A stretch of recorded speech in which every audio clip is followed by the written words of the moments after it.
జిల్లాలో పోలీసులకు ఇన్ఫార్మర్ గా వ్యవహరిస్తున్నాడనే నెపంతో రమేష్ అనే వ్యక్తిని మావోయిస్టులు దారుణంగా హత్య చేశారు.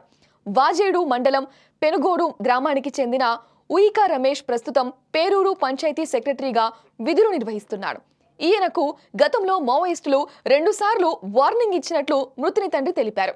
కొద్ది రోజులుగా ఆయన కదలికలను గమనించిన మావోయిస్టులు రాత్రి 11 గంటల సమయంలో తాను నివసిస్తున్న తాత్కాలిక పాకలోకి వచ్చి పడుకున్న రమేష్ ని నిద్రలోనే గొడ్డలితో తలపై కొట్టి కత్తితో ఉదార భాగాన్ని పొడిచి హతమార్చారు. కార్యదర్శి శాంతా పేరుతో మావోయిస్టులు ఓ లేఖను విడుదల చేశారు. అదే గ్రామానికి చెందిన అర్జున్ ని కూడా హతమార్చారు. కానీ లేఖలో అర్జున్ పేరును ప్రస్తావించలేదు.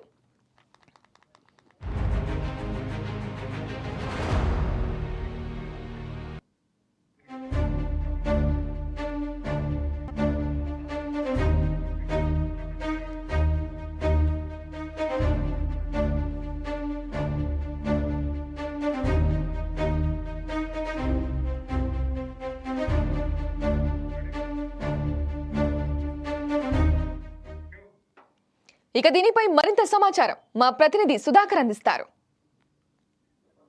Thank you Shreya.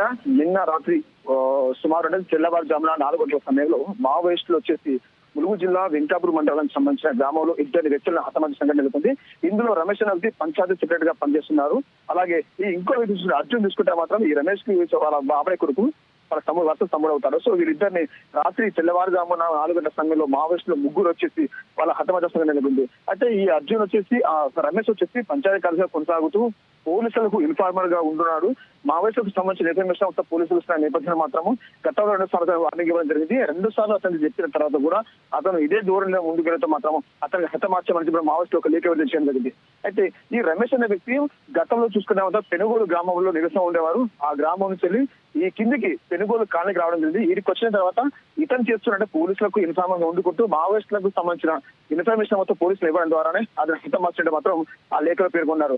అంతేకాకుండా ఈ అర్జున్ అనే వ్యక్తికి ఇతనికి సోదరుడు కావడము, రమేష్ చంపనకు వచ్చిన నేపథ్యంలో అర్జున్ అడ్డుగా వెళ్తే వాళ్ళని అడ్డుకునే ప్రయత్నం చేశారు కాబట్టి అతను కూడా అక్కడ హతమార్చడం మాత్రం పోలీసులు మావోయిస్టులు ఆ లేఖలు పేర్కొన్నారు.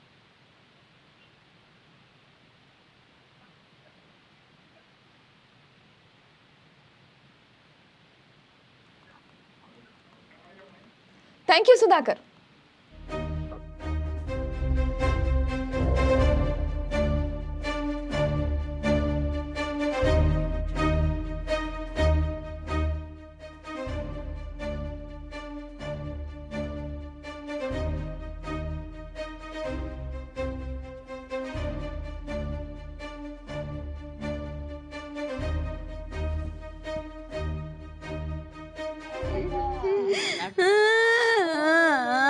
Radera na rin ito.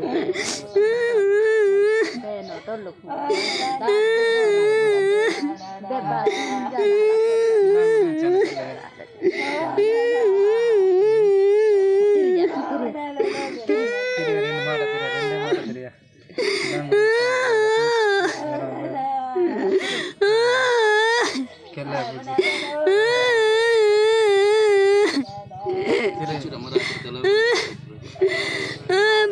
గంటలకు వచ్చిండ్లు. మేము అన్నం తిన్నాం, పండుకున్నాం. 11 గంటలకు వచ్చిన ఏం మాట్లాడలేదు, కొట్టిలేమో. మేము నిద్ర లేవలేదు, పడుకునే ఉండి అటు సైడ్ నుంచి పొక్క చేస్తూ సొర్రి అట్ట చేసిండ్లు. నేను నిద్రపోయే ఉన్నా, నాకు తెలియదు. అట చేస్తూనే ఉండి నాకు తెలియబడ్డది. అంతలోపు నరికి ఉండాలి, ఇంకా నరుకుతూనే ఉంటే గొడ్డల్ని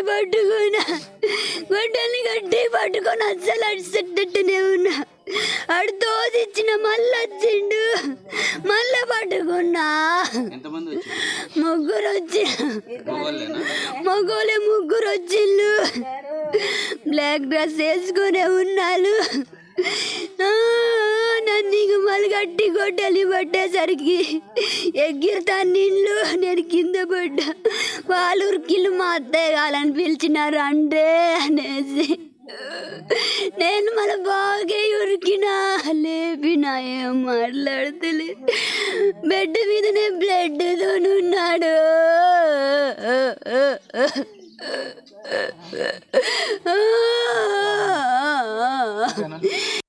వాళ్ళు నేను ఎలా బతకాలి చారిపడు. ఇట్ట అని చెప్పేది వచ్చినప్పుడు అడిగేది. అడిగితే లేదండి ఆయనకు ఏదో తలిగింది సీక్రెట్ జాబ్ అని చెప్తే అని ఏ వేరు చేస్తాడంటే ఏం మరి నాకు తెలియదండి అని చెప్పేది. అట్ట చేస్తారా, మంచిగా ఉంటాడా, ఇంకా ఏదైనా పనుల మీద ఉంటాడా, పోలీసులతో తిరుగుతాడా అని చెప్పేది. ఇక్కడ వచ్చినప్పుడు ఎవరు అడగలేదు కానీ అక్కడ ఉన్నప్పుడే. ఇప్పుడు ఈడొచ్చిన కాడ నుంచి ఎవరు అడగలేదు, మనం చెప్పలేదు. కొడుకు కోడలు ఈడ బండుతారు కదా, మేము ఆడ బండుతాము. ఇంకా బాగా ముగ్గురు లోపల చొర్రిండు, ఇంకా అట్లా బరకం చింపి లోపల చొర్రిండు. ఇంకా ముగ్గురు లోపల చొర్రిండు, ఇద్దరు ఆడ నిలబడి ఉండి వాడిని చంపినాక మా కోడలు అరిస్తే మాకు తెలుగుబడ్డది. తెలుగుబడితే మేము ఉరికొచ్చి వేరే వాళ్ళు చంపి బయటికి వచ్చి ఈడ ఆగపడ్డాలి మాకు. ఇద్దరేమో ఆడుండే, ముగ్గురు లోపల నుంచి బయటికి వచ్చిండు. ఇంకా ఇటు ఈ దారెంబడి ఇట్ట పోయిండు. నేను లోపల చూస్తే నా కొడుకు ఇంకా చచ్చిపోయిండు. ఇంకా బాగా ఇదంతా గొడ్డలతో నరికింది, ఈడ పొడిచింది, పేగులు వెళ్ళినాయి. వాళ్ళేమి ఇట్ట పోయిండు. నేను లోపల చూరినాను, నా కొడుకునే ఎట చేసి పోయిండే తల్లే, నా కొడుకే ఎవా పాపం చేయలేదు ఎవా, నా కొడుకునే ఎట చేసి పోయిండు, నా కొడుకు పిల్లలట బతుకుతాలు.